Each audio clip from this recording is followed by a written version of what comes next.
ಈಗ ಹೊಸ ಮನೆ ಕಟ್ಟಿದ್ರು ಕೂಡ ಕೆಲವೊಂದು ಸೂಚನೆಗಳನ್ನ ವ್ಯತ್ಯಾಸ ಆಗ್ತಿದೆ ಅಂತ ಮನೆಯೇ ತೋರಿಸ್ತಾ ಇರತ್ತಾ? 100%. ಅಮ್ಮ ಗುದ್ಲಿ ಪೂಜೆ ಮಾಡಿಸಿ ಮನೆಗೆ ಬಂದು ಸಾಯಂಕಾಲಕ್ಕೆ ರಿಸಲ್ಟ್ ಸಿಕ್ಕತ್ತೆ ಗಮನಿಸೋದೇ ಆದರೆ. ಯಾಕೆ ನಾವು ಡಿಪೆಂಡ್ ಬೇರೆ ಮೇಲೆ ಆಗ್ಬಿಟ್ಟಿರ್ತೀವಿ. ಇಂಜಿನಿಯರು ಗೊತ್ತಿರುತ್ತೆ, ಪುರೋಹಿತರಿಗೆ ಗೊತ್ತಿರುತ್ತೆ, ಅಪ್ಪರಾಣೆ ಗೊತ್ತಿಲ್ಲ. ಇಲ್ಲಿವರೆಗೂ ನಾನು ಕೇಳ್ತೀನಿ, ದೇವಾಲಯ ಇದೆಯಲ್ಲಮ್ಮ, ಮನೆಗಳು ಬಿಟ್ಬಿಡೋಣ, ದೇವಾಲಯಗಳು ಎಷ್ಟು ಕೋರ್ಟಲ್ಲಿ ಕೇಸಿಲ್ಲ? ಹೌದೌದು. ದೇವಾಲಯನೇ ಕೋರ್ಟಲ್ಲಿ ಕೇಸಿದೆ ಅಂದರೆ ನಾವು ಎಷ್ಟು ಮಟ್ಟಕ್ಕೆ ತಿಳ್ಕೊಂಡಿದ್ದೀವಿ? ಇದನ್ನು ನಾನು ಕೇಳ್ತೀನಿ. ಇಡೀ ವಿಶ್ವದಲ್ಲಿ ಯಾವ ದೇವಾಲಯ ಇಲ್ಲ, ಎಲ್ಲಾಲೂ ತಗೊಳ್ಕೊಂಡಿದೆ ಕೋರ್ಟಲ್ಲಿ. ಅಂದ ಮೇಲೆ ನಾವು ದೇವಸ್ಥಾನ ಕಟ್ತೀವಿ ಅಂತ ಹೇಳೋರು ಎಷ್ಟು ಮಟ್ಟಿಗೆ ಈ ಗಣಪಂಡಿತರುಗಳಿಗೆಲ್ಲ ಏನು ಮಾಡೋಣ ಅಂತ ನಾನು ಪ್ರಶ್ನೆ ಕೇಳ್ತೀನಿ. ಏನು ಆಧಾರ ಇದೆ ಅಂತ ದೇವಸ್ಥಾನ ಕಟ್ಟಿಸ್ತೀರಾ? ದೇವರು ಹೇಳಿಲ್ಲ ದೇವಸ್ಥಾನ ಕಟ್ಟು ಅಂತ. ದೇವ್ರು ಹೇಳಿಲ್ಲ ದೇವ್ರು ಮಾಡು, ನಾನು ಮಾಡಕ್ಕೆ ಬಾ, ನಾನು ಹುಡ್ಕೊಂಡು ಬಾ ಅಂತ ಹೇಳಿಲ್ಲ. ನಮ್ಮ ಏನೋ ಒಂದು ಬೇಕು ನಮಗೆ ಶಕ್ತಿ, ಅದರಿಂದ ನಾವು ಚೆನ್ನಾಗಾಗ್ತಾ ಇದ್ದೀವಿ ಅಂತ ಒಂದು ಕಾನ್ಫಿಡೆನ್ಸ್ ಬೇಕು. ಹೌದು. ನಮ್ಮ ಅಪ್ಪ ನನಗೆ ಅವರೇ ನೋಡ್ಕೋತಾರೆ ಅಂದಂಗೆ ದೇವರು ಅಂತ ಒಂದಿದೆ, ಅದನ್ನು ಇಟ್ಟುಕೊಂಡು ನಾವು ಹುಚ್ಚುಚ್ಚಾಗಿ ಬದುಕ್ತಾ ಇದೀವಮ್ಮ. ಇದರಿಂದ ನಮಗೇನು ಬೆನಿಫಿಟ್ಸ್ ಆಗ್ತಾ ಇಲ್ಲ. ಅಂದರೆ ಮಾನಸಿಕವಾಗಿ ಕೊರಗೋದಕ್ಕೆ ನೆಮ್ಮದಿ ಅಂತಕ್ಕಂಥದ್ದನ್ನು ಸಿನಿಮಾದಲ್ಲೋ ಸೀರಿಯಲ್ಲೋ ನೋಡ್ಬಿಟ್ಟು 2 ನಿಮಿಷ ನಗಬೇಕೇ ವಿನಃ ನಾವು ನಿಜಕ್ಕೂ ಪ್ರಕೃತಿದತ್ತವಾಗಿ ಅದನ್ನು ಅನುಭವಿಸೋಕ್ಕೆ ನಾವು ಸಿದ್ಧತೆ ಆಗಬೇಕು ಅನ್ನೋ ಪ್ರಜ್ಞೆ ನಮ್ಮ ಜನಗಳಿಗೆ ಅದು ಬರಬೇಕು. ಹೇಳಿದ್ದನ್ನೇ ಕೇಳೋದು, ಪುಸ್ತಕದಲ್ಲಿರೋದೇ ಸತ್ಯ ಅಂತ ನಂಬ್ಕೊಳ್ಳೋದು, ಇದೆರಡೂ ನಮ್ಮ ದೇಶದಲ್ಲಿ ಅಷ್ಟು ಸುಲಭವಾಗಿ ಹೋಗಲ್ಲ. ಯಾಕೆಂದರೆ ದೇವರ ಮೇಲೆ ನಾವು ತುಂಬ ಹೊರೆ ಆಗ್ತಾ ಇದ್ದೀವಿ. ಅದಕ್ಕೋಸ್ಕರವಾಗಿ ಈ ಬೆನ್ನು ನೋವು ಅಂತಕ್ಕಂತಹ ಒಂದು ವಿಚಾರ ಸರಳವಾದ ವಿಚಾರ ಅಲ್ಲ, ಅಷ್ಟು ಸುಲಭ ಅಲ್ಲ ಇದು. ಯಾರು ಹೆಂಗಸರು ಸರ್ವೇ ಸಾಮಾನ್ಯ, ಗಂಡಸರಿಗಿಲ್ಲ ಅಂತಲ್ಲ. ಹೆಂಗಸರಿಗೆ ಯಾಕೆ ಇದು ಬರ್ತಕ್ಕಂಥ ವಿಚಾರಕ್ಕೆ ಅಂತಂದರೆ ಅವರ ಉಸಿರಾಟದಲ್ಲಿ ಅವರಿಗೆ ಪೂರ್ಣವಾಗಿರ್ತಕ್ಕಂಥ ಬೇಜಾರು, ಕೋಪ, ನಾಶ ಅಂದರೆ ಬರಲೇಬಾರ್ದು ಹತ್ರಕ್ಕೆ ಅವರಿಗೆ. ನೆನ್ನೆ ಹೇಳಿದೆ ನಾನು, ಮಾತು ಮಧುರವಾಗಿರ್ಬೇಕು ಹೆಣ್ಣಿಗೆ ಅಂತ. ಅವ್ರಿಗೂ ಆಸೆ, ಕೋಪ ಮಾಡಬಾರ್ದು ನಮ್ಮ ಯಜಮಾನ್ರ ಮೇಲೆ, ಮಕ್ಕಳ ಮೇಲೆ ಅಂತ. 5 ನಿಮಿಷಕ್ಕೆ ಕೋಪ ಬಂದ್ಬಿಡುತ್ತೆ. ಹೌದು. ಯಾಕ್ರಿ ಕೋಪ ಮಾಡ್ತೀರಾ ಅಂತ ನಾನೇ ಕೇಳ್ತೀನಿ. ಹಂಗೆ ಮಾಡಿಬಿಡ್ತಾರೆ. ಅವ್ರು ಏನೇ ಮಾಡಲಿ ನೀವು ಕೋಪ ಮಾಡ್ಕೋಬೇಡಿ. ಇದಕ್ಕೆ ನಾವು ಪಕ್ಕಾ 99% ಡಾಕ್ಟ್ರು. ಏನು ಅಂತಂದರೆ, ಮನೆಯಲ್ಲಿ ನೆಮ್ಮದಿ ಬೇಕಾ, ತಲೆ ಕೆಡಿಸ್ಕೋಬೇಡಿ, ಜಸ್ಟ್ ವೆಯ್ಟ್. ಇದನ್ನು ಸರಿ ಮಾಡೋಕ್ಕೆ 2 ವರ್ಷ ಕಾಯಬೇಕು. 1 ವಾರದಲ್ಲಿ ರಿಪೇರಿ ಮಾಡ್ತೀನಿ, ಬಂದ್ಬಿಡಿ ನಾಳೆ ಬೆಳಗ್ಗೆ ಸೆಟ್ ಮಾಡಿಬಿಡ್ತೀನಿ, ಇದೆಲ್ಲ ಸುಳ್ಳು ಹೇಳುವಂಥ ಪ್ರಶ್ನೆ ಇಲ್ಲವೇ ಇಲ್ಲ. ಯಾಕೆಂದರೆ ನೇರ ಮಾತಾಡಬೇಕು. ಹೌದಲ್ಲಮ್ಮ? ಏನೇ ಹಣ ಖರ್ಚು ಮಾಡಿ ಅದಕ್ಕೆ ಸಾರ್ಥಕ ಸಿಕ್ಕಿದೆಯಾ? ನಾನು ಅವರಿಂದ ಹಣ ತೊಗೊಂಡಿದ್ದೀನಿ, ನಾನು ಸಾರ್ಥಕವಾದ ರೀತಿಯಲ್ಲಿ ಅವ್ರಿಗೆ ಮಾಹಿತಿ ಕೊಟ್ಟಿದ್ದೀನಾ? ಇವರಿಬ್ಬರಿಗೂ ರಿಲೇಷನ್ಶಿಪ್ ಆದಾಗ ಮಾತ್ರ ಮುಂದೆ ಸ್ನೇಹ ಚೆನ್ನಾಗಿರುತ್ತೆ, ಬಾಂಧವ್ಯ ಇರುತ್ತೆ, ಸಂಪಾದನೆ ಇರುತ್ತೆ, ನೆಮ್ಮದಿಯಾಗಿರ್ತೀವಿ. ರೈಟ್. ಹಾಗಾದರೆ ಹೇಗೆ ರಿಪೇರಿ ಮಾಡ್ಬೋದು ಅನ್ನೋದ್ರ ಬಗ್ಗೆ ಮಾತಾಡ್ತೀನಿ ನಿಮ್ಮ ಜೊತೆ. ನೋಡ್ತಾ ಇದ್ರಲ್ಲ ವೀಕ್ಷಕರೇ, ಇವತ್ತು ಹೆಣ್ಣುಮಕ್ಕಳ ಕುರಿತಂತೆ ಮಾತಾಡ್ತಾ ಇದ್ದೀವಿ. ಬೇಕಾದರೆ ಒಂದು ಹೆಣ್ಣು ಮಗಳು ತಾಯಿ ಆಗುವಂತಹ ಒಂದು ಸುಂದರ ಗಳಿಗೆ ಅಂತ ಹೇಳಿದ್ರೆ ಅದಕ್ಕೆ ಮೂಲ ಫೌಂಡೇಶನ್ ಅಂತ ನಾವು ನೋಡೋದಾದರೆ ಋತುಮತಿ ಅಂತ. ಆ ಸಂದರ್ಭದಲ್ಲಿ ಆಗುವಂಥ ಕೆಲವೊಂದು ನೋವಿನ ಸಂಗತಿಗಳಿಗೆ ಕಾರಣ ಏನು ಅನ್ನೋದನ್ನು ಈ ಕಾರ್ಯಕ್ರಮದ ಮೂಲಕ ತಿಳ್ಕೊಂಡ್ರೆ, ಜೊತೆಗೆ ಆ ಹೆಣ್ಣು ವಾಸ ಮಾಡುವಂತಹ ಮನೆಯಲ್ಲಿ ಆಗುವಂತಹ ವ್ಯತ್ಯಯಗಳಿರ್ಬೋದು, ಅದನ್ನು ಹೇಗೆ ಸರಿಪಡಿಸ್ಕೊಳ್ಬೋದು, ಇದರ ಬಗ್ಗೆ ಕೂಡ ನೀವು ತಿಳ್ಕೊಳ್ತಿದ್ದೀರಿ ಅಂತ ಭಾವಿಸ್ತೀನಿ. ಇದೀಗ ಮಧುಗಿರಿಯಿಂದ ಗಂಗಾಧರ್ ಅಂತ ಕರೆ ಮಾಡಿದ್ದಾರೆ. ನಮಸ್ಕಾರ ಗಂಗಾಧರ್ ಅವರೇ. ನಮಸ್ಕಾರ ಗುರುಗಳಿದ್ದಾರೆ, ಮಾತಾಡಿ. ಹಲೋ. ನಮಸ್ಕಾರ ಗುರುಗಳೇ. ನಾರಾಯಣ. ಹೇಳಿ ಗಂಗಾಧರ್. ಸರ್, ಮನೆ ಬಗ್ಗೆ ಹೇಳ್ತಿದ್ರಲ್ಲ, ಹಾಂ, ಈ ಗೃಹ ಪ್ರವೇಶ ಮಾಡೋದೇನಕ್ಕೆ ಸರ್? ಏನು ಹೇಳಿ? ಗೃಹ ಪ್ರವೇಶ ಮಾಡ್ತಾರಲ್ಲ, ಅದಕ್ಕೆ ಅರ್ಥ ಏನ್ ಸರ್? ಎಲ್ಲಾ ಜ್ಯೋತಿಷ ಹೇಳ್ತಾರಲ್ಲ, ಆ ಗೃಹ ಪ್ರವೇಶ ಮಾಡೋದು ಅದು ಅದರ ಅರ್ಥ ಏನು ಅಂತ. ಏನು ಓದಿದ್ರ ತಾವು? ಏನು ಓದಿದ್ರಾ? ನಾನು 1ನೇ ಕ್ಲಾಸ್ ಓದಿಲ್ಲ. ಏನು ಮಾಡ್ತಿದ್ದೀರಾ? ನಾನು ಡ್ರೈವರ್. ಓಕೆ. ಈಗ ನಾವು ಹೇಳಿದ ವಿಷಯಕ್ಕೆ ಕೊನೆ ಎಂಡಿಂಗ್ ಹೊಟ್ಟೋಗಿದ್ರೆ ಓಕೆ ಹೇಳ್ತೀನಿ. ಗೃಹ ಪ್ರವೇಶ ಮಾಡುವ ಉದ್ದೇಶ ಜನ ಕರೆದು ಊಟ ಹಾಕ್ತಕ್ಕಂಥದ್ದು ಒಂದು ಭಾಗ ಆಗಿದ್ದಕ್ಕಿಂತ ಹೆಚ್ಚಾಗಿ ಮನೆಗೆ ನಾವು ಪಾಯ ತೋಡಿರ್ತೀವಿ, ಹೊಡೆದಿರ್ತೀವಿ, ಏನೆಲ್ಲ ಮಾಡಿರ್ತೀವಿ, ಭೂಮಿ ನಮ್ಮನ್ನು ಯಾವುದೇ ಮಟ್ಟಕ್ಕೂ ಕೇಳಲ್ಲ. ಅರ್ಥ ಆಗ್ತಿದೆಯಾ? ಅರ್ಥ ಆಗುತ್ತೆ. ಮನೆ ಕಟ್ಟುವಂಥವ್ರು ಯಾರು ಖುಷಿಯಾಗಿ ದುಡ್ಡು ಚೆನ್ನಾಗಿ ಜೋರಾಗಿರ್ತಕ್ಕಂಥವ್ರು ಬಂದು ಮನೆ ಕೆಲಸ ಮಾಡೋಕ್ಕೆ ಯಾರು ಬರಲ್ಲ. ಅವರು ನೋವು ಪಟ್ಕೊಂಡು, ಊಟ ಇಲ್ಲದೆ ಸಂಕಟ ಪಟ್ಕೊಂಡು, ಕೂಲಿ ಮಾಡಬೇಕಲ್ಲ ಅಂತ ಬಂದು ಕೆಲಸ ಇದೆಲ್ಲವೂ ಕೂಡ ಮನೆಗೆ ಅಳವಡಿಸ್ಕೊಂಡಿರ್ತಕ್ಕಂಥ ಒಂದು ಶಾಪ ಅಂತ ಇರುತ್ತೆ.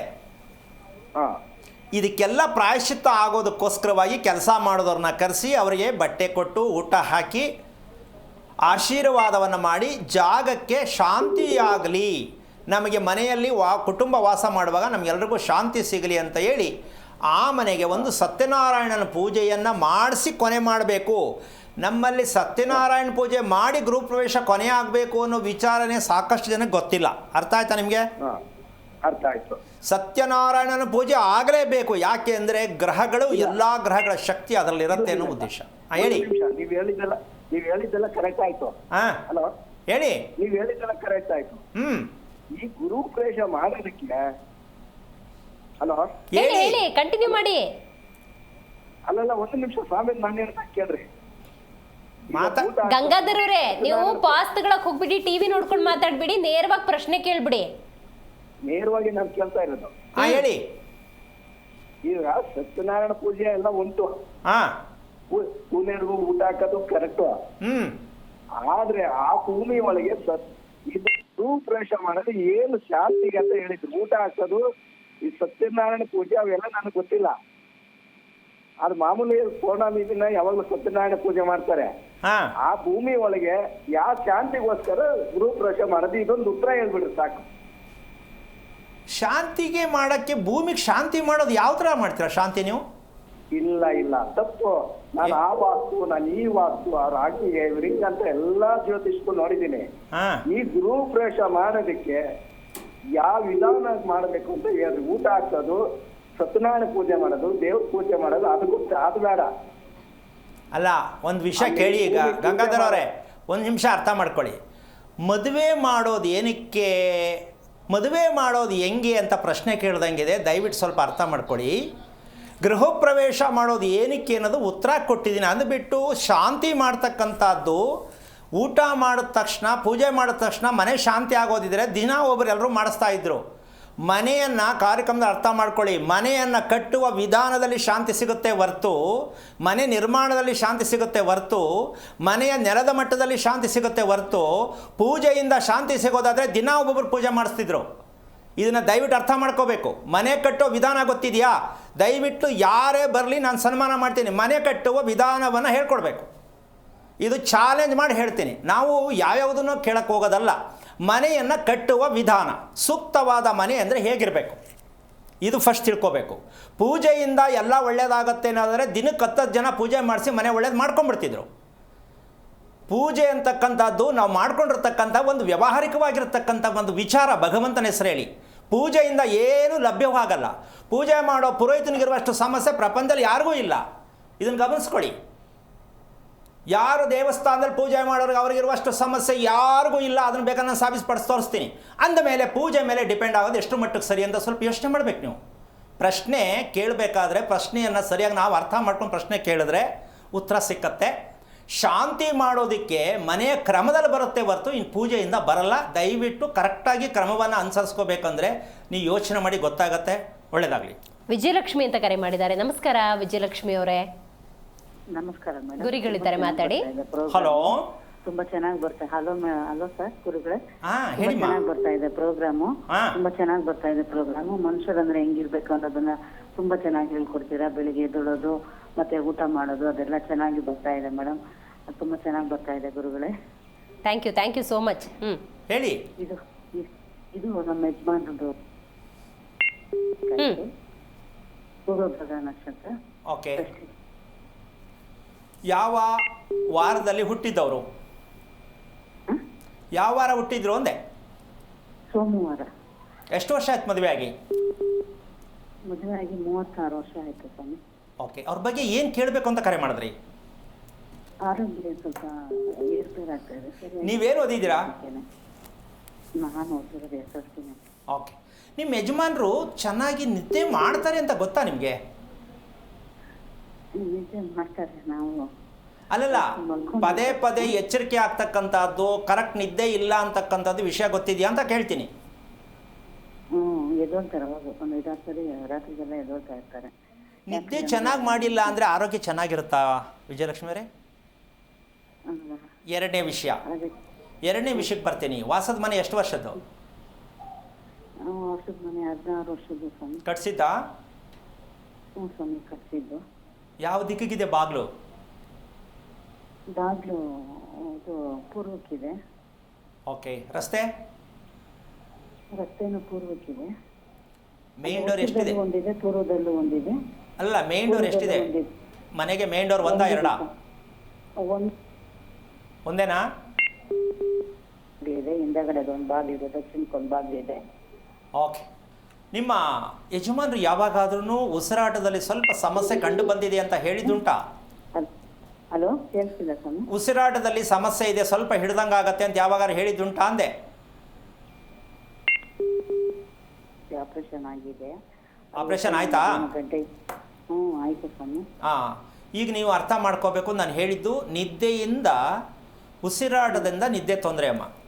ಪೂರ್ವಾಭಾದ್ರ ನಕ್ಷತ್ರ ಏನು ಹೇಳುತ್ತೆ ಅಂದರೆ, ನಿದ್ದೆ 20% 25% ಭಾಗ ಅಷ್ಟೇ ನಿದ್ದೆ ಬರೋದು, ಇನ್ನು 60 ಭಾಗ ನಿದ್ದೆ ಬರಲ್ಲ. ಇವರಿಗೆ ಮದುವೆನೇ ಮಾಡೋ ಹಾಗಿಲ್ಲ ಅಂತ ಹೇಳ್ಬೋದು. ಪೂರ್ವಾಭಾದ್ರ ನಕ್ಷತ್ರಕ್ಕೆ ದಾಂಪತ್ಯ ಕ್ವಾಲಿಟಿ ಕೊಡಲ್ಲ. ಯಾಕೆ? ನಿದ್ದೆ ಚೆನ್ನಾಗಿ ಬರಲ್ಲ ಅಂದರೆ ಮನಸ್ಸು ಚೆನ್ನಾಗಿರಲ್ಲ, ಮನಸ್ಥಿತಿ ಚೆನ್ನಾಗಿರಲ್ಲ. ಪ್ರೀತಿ ಅಂತಕ್ಕಂಥ ತುಂಬ ದೂರ. ಏನು ನಗೋದೇ ಇಲ್ಲ ನೀನು, ಏನು ಖುಷಿಯಾಗೇ ಇಲ್ಲ ನೀನು, ಯಾಕೆ ಹಿಂಗಿದ್ಯಾ, ಏನಿರಬೇಕು, ಕರೆಕ್ಟಾಗಿದ್ದೀನಲ್ಲ, ಯಾಕೆ ಹಿಂಗಿದ್ಯಾ, ಗೊತ್ತಿಲ್ಲ. ಸೊ ಟೋಟಲಿ ಲೈಫ್ ಅನ್ನೋದು ಟೇಸ್ಟೇ ಗೊತ್ತಿರಲ್ಲ ಪೂರ್ವಭಾದ್ರ ನಕ್ಷತ್ರಕ್ಕೆ. ಮದುವೆ ಮಾಡ್ಕೋಬೇಕು, ಮದುವೆ ಮಾಡ್ಕೊಂಡಿದ್ದೀನಿ, ಇಷ್ಟೇ ಜೀವನ ಹೊರತು ಮದುವೆ ಏನಕ್ಕೆ, ಮದುವೆ ಮಾಡ್ಕೊಂಡ್ಮೇಲೆ ಹೇಗಿರಬೇಕು, ಹೋಗ್ಲಿ ಮದುವೆ ಏನಕ್ಕೆ ಬೇಕು, ಇವ್ರ ಹತ್ರ ಸಿಕ್ಕಲ್ಲ ಉತ್ತರ. ಒಂದು ಗಂಡು ಅಂತಿದ್ದೀನಿ, ಒಂದು ಹೆಣ್ಣು ಅಂತಿದ್ದೀನಿ, ಹೆಣ್ಣಾಗ್ಲಿ ಗಂಡಾಗ್ಲಿ, ಇವರಿಬ್ಬರಿಗೂ ದಾಂಪತ್ಯ ಅಂತಕ್ಕಂಥದ್ದು ಬರೇ ಒಂದು 25-30% ಸಿಗಬಹುದು. ಅದು ಇವ್ರು ಅನ್ಸರ್ಸ್ ಹಿಡ್ಕೊಂಡ್ರೆ, ತಿಳ್ಕೊಳ್ಳಿಲ್ಲ ಅಂದ್ರೆ ಫಸ್ಟ್ ಆಫ್ ಆಲ್ ನಂಬೋದೇ ಇಲ್ಲ ಅವರು. ಇವ್ರ ಯಜಮಾನ್ರು ಯಾವ್ದು ನಂಬಿಕೆ ಇಲ್ಲ. ಅಮ್ಮ ಅರ್ಥ ಆಗ್ತಿದ್ಯಾ? ಓಕೆ, ಕರೆಕ್ಟ್ ಆಗಿದೆ. ಜಿ ಕನ್ನಡ ನ್ಯೂಸ್ ಈಗ ನಿಮ್ಮ ಮನೆಯಲ್ಲೇ ನೋಡಿ. ಎಲ್ಲ ಕೇಬಲ್ಗಳಲ್ಲಿ ಈಗ ಲಭ್ಯ. ನಿಮ್ಮ ನೆಚ್ಚಿನ ಜಿ ಕನ್ನಡ ನ್ಯೂಸ್ ಈಗ ಸನ್ ಡೈರೆಕ್ಟ್ ನಲ್ಲಿ number 292, Tata play number 1664, Jio TV number 1334, NXT digital number 30, in cable number 30, city networks 51, U digital number 162, GTPL number 17, Rockline telecommunications number 42, Shri Basaveshwara cable number 168, rural cable network 60, Vinayaka digital 57, Abhishek cable 821, city channel 53, Siddeshwara cable network 57, V4 digital Infotech 628, Surya digital networks 53, Gajanan digital number 836, Malnad infotech private limited number 56, metrocast number 830, victory digital number 167ರಲ್ಲಿ ನೋಡಿ ಆನಂದಿಸಿ.